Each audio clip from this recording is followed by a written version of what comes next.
बहुत बहुत स्वागत। आप देख रहे हैं कहानी कुर्सी की। मैं हूं सौरभ आपके साथ। स्टूडियो में हर्षवर्धन त्रिपाठी जी, विजय त्रिवेदी जी, प्रोफेसर संगीत रागी जी और प्रोफेसर अमिताभ सिंह जी हमारे साथ हैं। बंगाल में अब थोड़ी आगे और बात करते हैं, क्योंकि एक खबर आपको मैं दे दूं। राहुल गांधी बंगाल में प्रचार कर रहे हैं। मेरे ऊपर ये भी खबर है कि राहुल गांधी बंगाल में प्रचार कर रहे हैं। राहुल गांधी अब ममता बनर्जी पर खुलकर हमलावर हो गए हैं और उनकी कोशिश ये है कि ममता और मोदी को बराबर तोल दो। ये दोनों एक जैसे हैं, क्योंकि उनकी लड़ाई दोनों से है।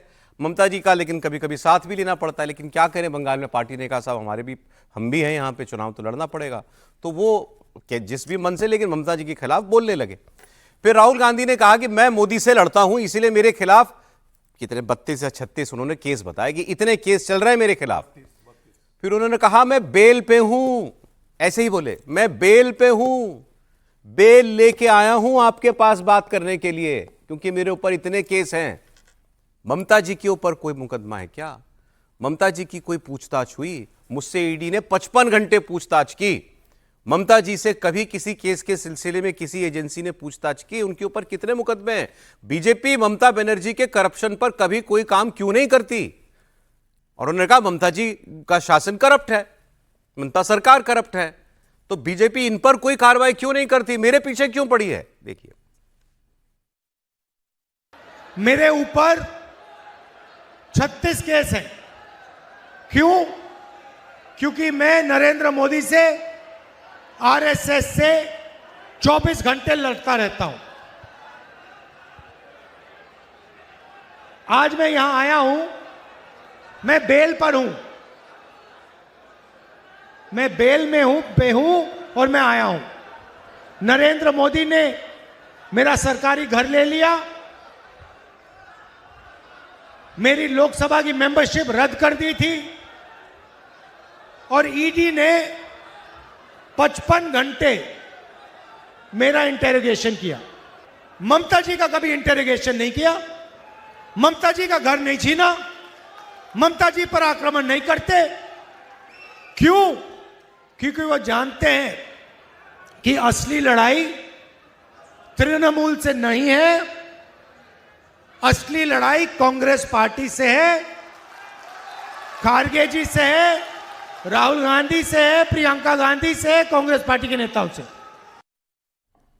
वैसे कल मेरे फोन में खबर होगी, मैं आपको बता देता हूं। राहुल जी ने कहा कि मेरी ये लड़ाई जो है मुझसे है, कांग्रेस पार्टी से है और इनसे है।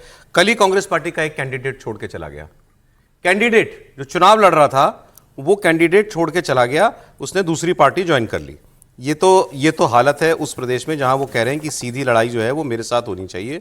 वहां राहुल गांधी की पार्टी का उम्मीदवार वो पार्टी चुनाव से, वोटिंग से 2 दिन पहले छोड़ करके चला जाता है और पार्टी को इसके बारे में इससे कोई फर्क नहीं पड़ता। अब राहुल गांधी आगे भी ये भी कहते हैं कि फिर वो आए ममता बनर्जी पर, और क्योंकि उनके शासन के बारे में बोलना है। उन्होंने सारी बातें वही बोली जो बीजेपी बोलती है। ये सिंडिकेट चलाते हैं, ये गुंडागर्दी करते हैं, टीएमसी के लोग जो हैं ये गैंग बना के चलते हैं। अगर आपको कोई भी काम कराना है तो आपको टीएमसी वाले से बात करनी पड़ेगी। सेम चार्जेस एग्जैक्टली जो बीजेपी वहां पर आरोप लगाती है। बंगाल में किसी को रोजगार चाहिए तो फिर कोई ना कोई रिश्तेदारी टीएमसी में होनी पड़ेगी, नहीं तो नहीं मिलने वाला। वो पूरा का पूरा काम टीएमसी के गुंडों के लिए, टीएमसी के लोगों के लिए करती हैं और जनता को कोई भी मदद नहीं करती। नरेंद्र मोदी जी भ्रष्टाचार करते हैं तो ममता जी भी उनसे कम नहीं है। अगर सचमुच में तृणमूल और बीजेपी लड़ाई हो रही होती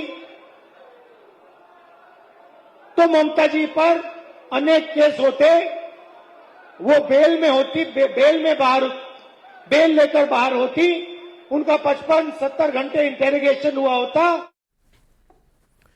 अब मैं जो बता रहा था आपको, मोगराहाट पश्चिम से कांग्रेस पार्टी के कैंडिडेट हैं। 96 घंटे पहले इन्होंने तृणमूल कांग्रेस ज्वाइन कर ली, उम्मीदवार ने। और राहुल जी कह रहे हैं कि लड़ाई जो है वहां बंगाल में जो है मुख्य लड़ाई तो मुझसे है, ममता बनर्जी से नहीं है। और उन्होंने कहा अगर वो भ्रष्ट है मोदी जी तो ममता जी भी कम नहीं। हाँ त्रिपाठी जी बोलिए। नहीं तो मतलब ये तो कह रहे हैं कि बीजेपी और तृणमूल में ही लड़ाई है। ये अपने उस वीडियो जो अपील थी उससे लेकर यहाँ यही बात कर रहे हैं।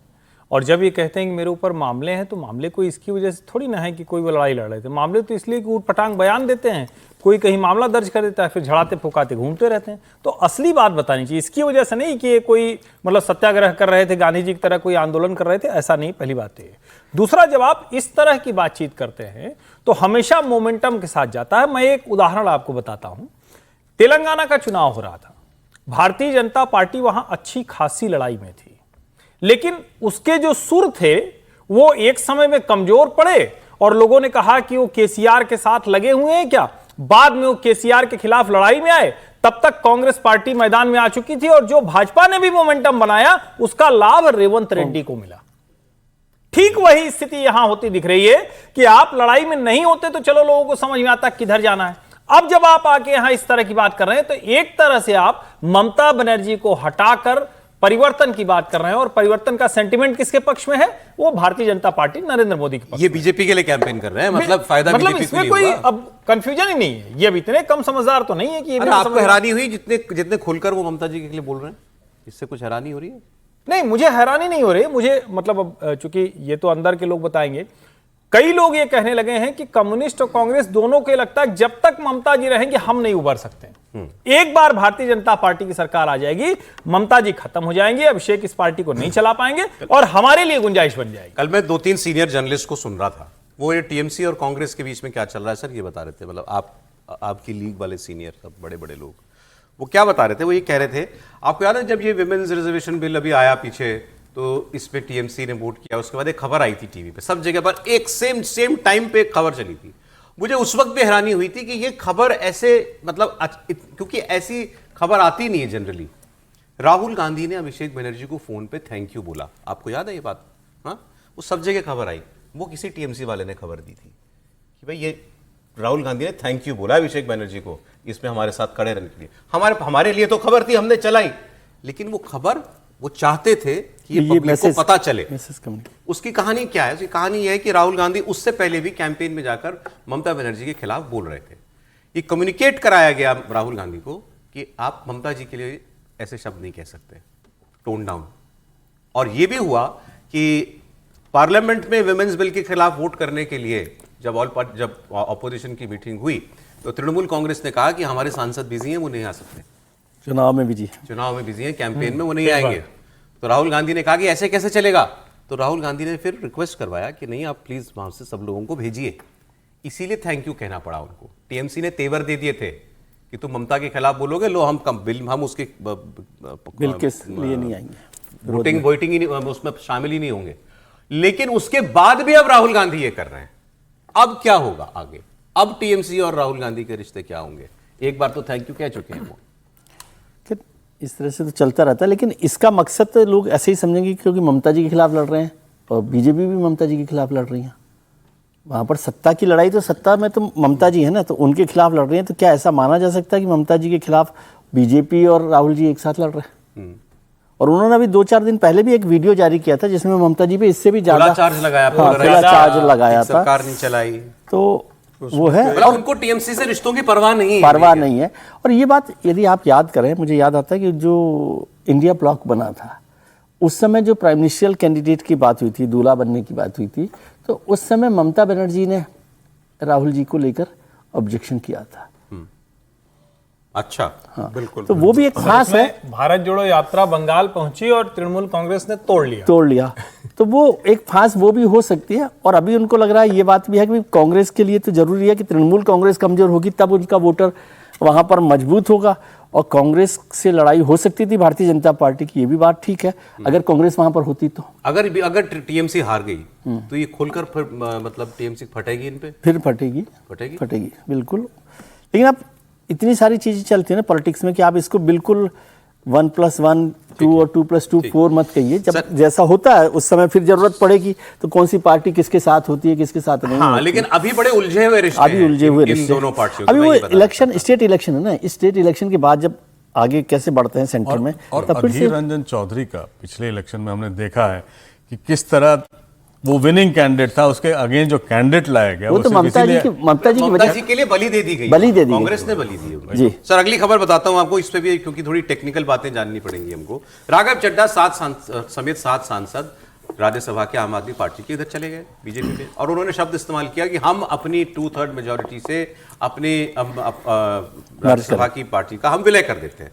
राज्यसभा की और लोकसभा की अलग पार्टी तो होती नहीं, एक ही पार्टी होती है। हमने भी कल बात की, हमें भी लगा ये डन डील है कि इसमें कुछ नहीं होगा। कल से अब ये आवाजें जोर पकड़ने लगी हैं कि ये अनकॉन्स्टिट्यूशनल है, ये जिस तरीके से विलय हुआ है ये विलय गलत हुआ है, ऐसा मुमकिन नहीं है। फिर बड़े बड़े कानूनविद वो आए, सामने आए। अब इतना तो क्लियर है कि पहले ये चेयरमैन के सामने, मतलब राज्यसभा चेयरमैन के सामने, वाइस प्रेसिडेंट के सामने इसको चुनौती दी जाएगी, जो दे दी गई आम आदमी पार्टी की तरफ से, कि ये विलय नहीं हो सकता, इन सबकी सदस्यता रद्द की जाए। फिर अब अगर वहां से बात नहीं बनती है तो ये भी तय है कि फिर ये मामला सुप्रीम कोर्ट जाएगा, उसकी सारी भूमिका तैयार हो चुकी है। इसका ग्राउंड क्या है मैं आपको थोड़ा सा बता देता हूं, फिर आपको कपिल सिब्बल की बात सुनाऊंगा। कपिल सिब्बल देश के बहुत बड़े वकील हैं और अपोजिशन के लगभग सारे मामलों में वो शामिल भी रहते हैं। नहीं, वो कॉन्स्टिट्यूशनल एक्सपर्ट भी है। जी हाँ, वो ये कह रहे हैं कि जिस आर्टिकल का हवाला देकर के राघव चड्ढा ने बताया कि हम अपने कॉन्स्टिट्यूशनल राइट का एक्सरसाइज करते हुए हम बीजेपी में जा रहे हैं, उसमें कहीं ये नहीं कहा गया है कि कोई आप पार्लियामेंट की मतलब विधायिका का कोई एक धड़ा ऐसे जा सकता है। विलय पार्टी का होता है, पार्टी का विलय होगा, उसके बाद सांसद या विधायक वो ये तय करेगा कि मैं जाऊं या ना जाऊं, और वो उसकी व्याख्या की गई है उस आर्टिकल के अंदर। लेकिन ये उल्टी बात नहीं हो सकती कि पहले सांसद विधायक चले जाएं और पार्टी अपनी जगह खड़ी है, पार्टी कहीं नहीं गई। ये लोग कहते हैं कि हमने जाकर के विलय कर दिया। तकनीकी बात है, लेकिन क्योंकि ये मुद्दा बनने जा रहा है, आप सुन लीजिए कपिल सिब्बल को। संविधान में लिखा है, 10th शेड्यूल में लिखा है कि सबसे पहले पॉलिटिकल जो राजनीतिक दल है उसको फैसला लेना होगा कि हम इस पार्टी के साथ मर्ज कर रहे हैं। ठीक है, मतलब कि आम आदमी पार्टी को, क्योंकि तो आम आदमी पार्टी की बात है, अगर आम आदमी पार्टी ऑर्गेनाइजेशनल लेवल पे बैठक बुला के रेजोल्यूशन पास करके यह तय कर लें कि हम भाजपा के साथ as a political party merge करना चाहते हैं, ठीक है, एक दूसरे किस्म का मर्जर भी हो सकता है कि मैं और एक और पार्टी मिल जाएं, हम दोनों कहें कि हम मर्ज करना चाहते हैं, दोनों रेजोल्यूशन पास कर लें और नई पार्टी बना लें। ठीक है, तो पहला कदम होगा पॉलिटिकल पार्टी राजनीतिक दल को मर्जर करने का। फिर बात आएगी कि जो सांसद में रोड बैठे हुए हैं, सांसद में हैं, जो संसद में बैठे हुए सांसद लोग हैं, उनका मर्जर कैसे होगा। पॉलिटिकल पार्टी तो मर्जर हो गया, समझ लीजिए उस पॉलिटिकल पार्टी के 10 लोग मेंबर ऑफ पार्लियामेंट है, लोकसभा के हैं, तो अगर वो 10 कहें कि साहब हम तो नहीं करना चाहते, क्योंकि उस समय तो वो मेंबर ऑफ पार्लियामेंट है ना, तो फिर इसमें लिखा है 10th शेड्यूल में कि उसके अगर 2/3 लोग, एक बार राजनीतिक दल का मर्जर हो जाए, उसके बाद 2/3 लोग मेंबर ऑफ पार्लियामेंट उस पार्टी के जो लोकसभा में होंगे, अगर वो रेजोल्यूशन पास कर लें तो। अब सिब्बल साहब ने जो कहा वो सबने सुना, सारे सब पीछे से बहस ही शुरू हो गई कि ठीक है कि नहीं है। वो ये कह रहे हैं ये नहीं हो सकता। मैंने उनको भी सुना, वो एक आचार्य साहब थे, अगर आपको याद हो, पीडीटी आचार्य, वो लोकसभा के जनरल सेक्रेटरी जनरल। मैं उनको भी सुन रहा था, वो भी कह रहे थे ये मुमकिन, ये पॉसिबल नहीं है। उनका भी राय इसके खिलाफ थी कि ये ठीक, ये दिस इज नॉट, जिस जो भी आर्टिकल कोट किया जा रहा है उसमें ये शेड्यूल की बात है ना, उसमें उसके हिसाब से ये नहीं किया जा सकता। आप मुझे बताइए सर, ये मामला अटकेगा क्या? देखिए, मुझे लगता नहीं है कि मामला अटकेगा। शिवसेना का मामला अटका क्या? मामला नहीं अटका। और देखिए, 2 हिस्सा इसको मान लीजिए। यदि ये 7 लोग जो टूट करके पार्लियामेंट्री पार्टी से निकल करके आ जाते हैं और एक अपना पार्टी बना लेते हैं और तब जाकर के मर्जर करते हैं, तो मुझे नहीं लगता है कि इसमें कोई ज़्यादा टेक्निकल इनको दिक्कत आने वाली है। दूसरी बात, जो कपिल सिब्बल शुरुआत में उन्होंने कहा कि पहले पार्टी तय करे, तो पार्टी में कौन तय करेगा भाई? पार्टी में क्या जनरल सेक्रेटरी लोग तय करेगा, उसके मेंबर्स तय करेंगे, वो स्प्लिट होकर के और तब जाकर के कहेंगे कि हम मर्ज कर रहे हैं? ऐसा तो कभी हुआ नहीं है। होता क्या है कि जहां भी होता है कि जो विधायक है, जितना भी विधायक है, यदि भारतीय जनता पार्टी का मान लेते हैं 2/3 जो है वो सांसद टूट करके कांग्रेस ज्वाइन करना चाहते हैं जी, तो वो कर सकते हैं। तो वो पार्लियामेंट्रियन ही तय करते हैं, न कि पार्टी तय करती है। जो स्प्लिट होता है, एक ठीक कह रहे हैं आप, लेकिन मुझे वो बहस याद आ गई। उसका अभी तक फैसला हुआ नहीं वैसे सुप्रीम कोर्ट में शिवसेना के मामले का नहीं शिवसेना हुआ। वाला मामला नहीं, तो वो आप सोचिए जब जब जब जब वो क्या नाम है, जब तक वो जब होगा तब तक वो मंत्री उद्धव ठाकरे वो उप मुख्यमंत्री शिंदे साहब, शिंदे साहब जब उतने विधायक लेकर के आया, उस टाइम भी सांसद भी गए थे उनके साथ। उस वक्त बहस क्या चली थी? बहस यही चली थी बिल्कुल। कि क्या ये इतने विधायक और इतने MP do they constitute the party? क्या ये पार्टी पर, क्या ये पार्टी है? अब मैं यही बात आपको, आपने बिल्कुल अलग बात कही है ना। तो लेकिन यहां पर तो, लेकिन बात सही है, विलय किसका होगा? विलय तो पार्टी का ही हो सकता है ना, यहाँ तो पार्टी नहीं आ रही है। देखिए उसमें जो बहस चल रही है उसका एक पक्ष एक बार ये है इनकी बात आ जाती है। उसका एक पक्ष ये है कि इंडिविजुअल मेंबर्स मिलके पार्टी बदल के और वो कह दें कि हम नई पार्टी हो गए, ऐसा नहीं होता है। आपको पार्टी 2/3 का बनाना होगा या एक ब्लॉक बनाना होगा, उसको एक नाम देना होगा, उसका विलय होगा किसी भी पार्टी में, तब जाके वो एंटी डिफेक्शन लॉ लागू नहीं होगा। और ये क्लियर है, इस पर पहले भी हुआ। लेकिन अब यह है कि ये सारा सोवरेन पार्लियामेंट को माना जाता है, तो स्पीकर और चेयरमैन ही इसका डिसीजन दे सकते हैं कि कौन क्या या है। ऐसे मैं एक चीज और सुन रहा था, किसी को कहते हैं कि या ये कहते हैं कि भाई we no longer associate with our parent party, और इनके बैठने की व्यवस्था अलग की जाए। नहीं, वो तो मर्जी कर रहे हैं ना। देखिए दो बातें, एक तो आपको जो बातचीत चल रही है उसको छोड़िए, उन्होंने इस चेयरमैन को क्या लेटर लिखा है कि भाई क्या हमने अलग ग्रुप बनाया, अलग पार्टी बना ली है, वो बात। हाँ, ये नहीं पार्टी और संगठन और पार्लियामेंट जो है ना, दोनों अलग अलग चीजें हैं। आप शिवसेना का जो जिक्र कर रहे हैं, वहां पर बहस हो गई थी पार्टी सिंबल को लेकर, पार्टी नेम को लेकर, इसलिए। और पार्टी सिंबल, पार्टी का नाम जो है इलेक्शन कमीशन तय करता है। ये जो मेंबरशिप है एमपीज की और एमएलएज की, ये हाउस तय करता है। स्पीकर जो है या चेयरमैन जो है वो तय कर रहा है। तो यहाँ उन्होंने ग्रुप बनाया 2/3 का, मतलब कपिल सिब्बल को मैं चैलेंज नहीं कर रहा, वो तो ज़्यादा हमसे ज़्यादा ही जानते हैं कॉन्स्टिट्यूशन को, लेकिन बहस होती है ना, वकीलों का काम होता है कि वो किस तरह से किस बात को मोड़े। 10 शेड्यूल में पार्लियामेंट पार्टी और जो संगठन वाली पार्टी, दोनों अलग अलग चीज़ें हैं। और संगठन की जो पार्टी है उसका कोई लेना देना नहीं एंटी डिफेक्शन से। बिल्कुल एंटी डिफेक्शन तो संगठन पर तो लागू ही नहीं होता, लागू ही नहीं होता। वो तो इलेक्शन कमीशन का मामला है कि रजिस्टर्ड पार्टी आपको मिलेगी कि नहीं मिलेगी। ये दो बातों का फर्क समझिए। मान लिए एक पार्टी बना रखी है हर्षवर्धन जी, नाम और वो सिंबल को संगठन लेकर किसी के के हो नाम चले जाता जाए, वो एंटी डिफेक्शन में नहीं आती है। एंटी डिफेक्शन केवल हाउस में लागू होता है। हाँ, ठीक है। तो हाउस में आपने 2/3 मेजोरिटी के साथ चले गए और उस ग्रुप को उसमें मर्ज कर लिया। इसका अभी दूसरा सबसे ताजा उदाहरण है 2019 का, जब टीडीपी के 6 में से 4 सांसद जाकर भारतीय जनता पार्टी में मर्ज हो गए। ठीक है, उससे पहले का बताऊं, जब कांग्रेस की सरकार थी अशोक गहलोत की राजस्थान में, वो 5 के 5 जो एमएलए थे बसपा के, वो कांग्रेस में शामिल हो गए। अभी जो बिहार वाला हुआ, 5 में से 4 एमआईएम के विधायक थे, एमआईएम सारे मर्ज कर वो गए थे। सारे के सारे मर्ज हो गए। कोई एंटी डिफेक्शन हुआ उसमें? क्योंकि पार्टी अलग चीज है और पार्टी पे एंटी डिफेक्शन लागू नहीं होता। पार्टी है ही नहीं एंटी डिफेक्शन में, केवल एंटी डिफेक्शन तो हाउस में चलता है। मैंने तो 2 लोगों को कोट करके बताया। नहीं वो ठीक है, मैं तो कह रहा हूँ कि वो हो सकता है उनके पास अलग तर्क हो, लेकिन मुझे जितनी समझ आती है वो ये बात है। इसको छोड़ेगी नहीं इस मुद्दे को आम आदमी पार्टी, वो तो नहीं छोड़े, No, वो तो जरूरी है कि वो नहीं छोड़े इसको। नहीं जाने देंगे तभी तो कपिल सिब्बल जी सुप्रीम कोर्ट में अधिवक्ता के तौर पर बहस करेंगे। और फिर यदि प्रैक्टिकल तौर पर देखें, विद्वान वकील, लर्नेड काउंसिल, लेकिन इसको और थोड़ा अच्छे से समझ लें। भारतीय जनता पार्टी को या राघव चड्ढा को या संदीप पाठक को झाड़ू नहीं चाहिए। इसको सरल भाषा में समझो, उनको झाड़ू नहीं चाहिए भाई। वो झाड़ू की लड़ाई नहीं लड़ा, उन्होंने कहा हमारा आपसे, हमने झाड़ू छोड़ दिया। और कोई भी विधानसभा में जो दल है, अगर वो 2/3 टूट कर चला जाएगा तो आप उसको कुछ नहीं कर सकते। पार्टी के लिए पूरे पार्टी स्ट्रक्चर का, जिसको कहते हैं वर्टिकल डिवीजन होता है, तब आप सांसद, विधायक, पदाधिकारी तब संभालते हैं। और एक तीसरी स्थिति होती है जिसमें आप कहते हैं कि हमारा आज से इस पार्टी के साथ नहीं रहा, हमें एक अलग समूह के तौर पर मान्यता दी जाए। ये तीनों अलग अलग स्थितियां हैं। ये जो स्थिति है ये एकदम दुरुस्त है, इसमें कुछ नहीं होने वाला है। 10 में से 7 अगर राज्यसभा चले गए तो ये राज्यसभा के चेयर का मसला है, उससे आगे का मसला नहीं है।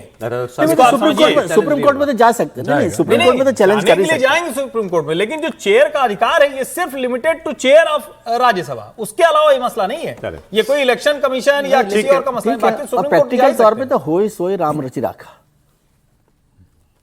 और सबसे अच्छा एग्जाम्पल महाराष्ट्र है। जी जी ठीक। हाँ सर, आपका महाराष्ट्र में महाराष्ट्र में वो तब तक पोस्टपोन किए रखा जब तक ये इसको खींच सकते थे। लेकिन यहाँ मैं वही बता, जो तीसरी बात वो कह रहे थे ना कि अब आपको एक ग्रुप बनाना होगा, उस ग्रुप का विलय होगा। मेरी समझ में यही है। यदि वो अरे तो ग्रुप ग्रुप तो नहीं चिट्ठी भी में लिखा करते हुआ है ना, हैं यहाँ तो पर बात ये ऐसी कर- 2/3 सात की split चिट्ठी कर है, सात गए गए। हैं, हाँ, बस मर्ज वही कर है। जाएंगे। 7 की चिट्ठी अगर टुकड़ों में जाती तो दिक्कत थी। लेकिन इस अब सबसे अलग होता है। बेपरवाह, इस सबसे बेपरवाह केजरीवाल साहब लगातार बंगाल में कैंपेन कर रहे हैं। आपने उसी दिन से लगातार बंगाल में। मतलब उनको इस सब की चिंता नहीं है अब क्या उसकी परवाह नहीं कर रहे हैं? अरे उसी की परवाह ही, इसीलिए तो भाग के गए हैं, चलो कुछ तो बना रहे। कल को मान लो कि बंगाल में रहेगी तो एक जगह तो आना जाना लगा रहे। बंगाल में कहाँ से रहेगा? बेपरवाह नहीं, आप कहिए कि परवाह बढ़ गई है, चिंता उनकी बढ़ गई है, इसलिए वो दौड़ के भाग के गए। वरना क्या है वहां 2 दिन पहले तक बंगाल में क्या है? 2 दिन पहले तक वो और मनीष सिसोदिया गुजरात में थे, लोकल चुनाव लोकल बॉडी इलेक्शन। स्थानीय लोकल बॉडी इलेक्शंस में। स्थानीय चुनाव में वो पार्टिसिपेट कर रहे हैं। लेकिन नितिन नवीन साहब की बॉडी लैंग्वेज से बहुत आश्वस्त लग रहा है कि एक बड़ा फैसला उनके नेतृत्व में पहली बार हुआ है कि इतना बड़ा जो पॉलिटिकल झटका आम आदमी पार्टी को लगा और उनके नेतृत्व में भारतीय जनता पार्टी को पहली सफलता मिली है। सर उनके नेतृत्व में बिहार जीते हैं सर, नितिन जी के तो नेतृत्व। ये झटका, वो तो चुनाव, वो तो संगठन सब लोग बिहार लड़ते हैं। नेतृत्व तो नहीं उनके जीते हैं। नेतृत्व में नहीं जीते हैं। सरकार चीफ मिनिस्टर भले ही बना लिए। नेतृत्व उस समय नड्डा जी का ही था। अंत में तो किस वक्त आया है? अंत में तो नितिन नवीन जी है ना। आप ये कह रहे हैं कि मुख्यमंत्री तो उन्हीं के नेतृत्व में। भाई, अंत में तो बिहार की कहाँ सरकार, बनी? बिहार में नितिन बीजेपी नवीन का जी के मुख्यमंत्री उनके नेतृत्व। बस यही बिल्कुल, मूल ये बात, हाँ ये बात ठीक है। और उसके बाद ये कि ये दूसरा बड़ा ये मुझे ऑपरेशन। समझ में नहीं आया, इतनी बहस की हो रही, पार्टी के अध्यक्ष हुए तो वही फैसला करेंगे ना। आपको ये भरोसा नहीं हो रहा कि पार्टी अध्यक्ष फैसला करते नहीं हैं? सर, वो कह रहे थे कि बनने के बाद ये 2 बड़े काम हुए। हाँ, तो पार्टी लेकिन अध्यक्ष फैसला करें। राघव चड्ढा जब थैंक्स दे रहे थे तो उन्होंने नितिन नवीन का नाम नहीं लिया। वो भी थोड़ा एक मुझे बड़ा अटपटा सा लग रहा था। उन्होंने सबका नाम लिया। नितिन नवीन, राघव चड्ढा जब थैंक्स दे रहे थे, अपना जो स्टेटमेंट दे रहे थे, उनमें बीजेपी प्रेसिडेंट का नाम नहीं लिया था उन्होंने। आप देखिएगा कभी गौर। चलें, खैर से। अरे लेकिन वो तो उनकी प्रसाद वजह की से ही तरह आए तो ले हैं, रहे थे। उनकी वजह से ही आए हैं वो।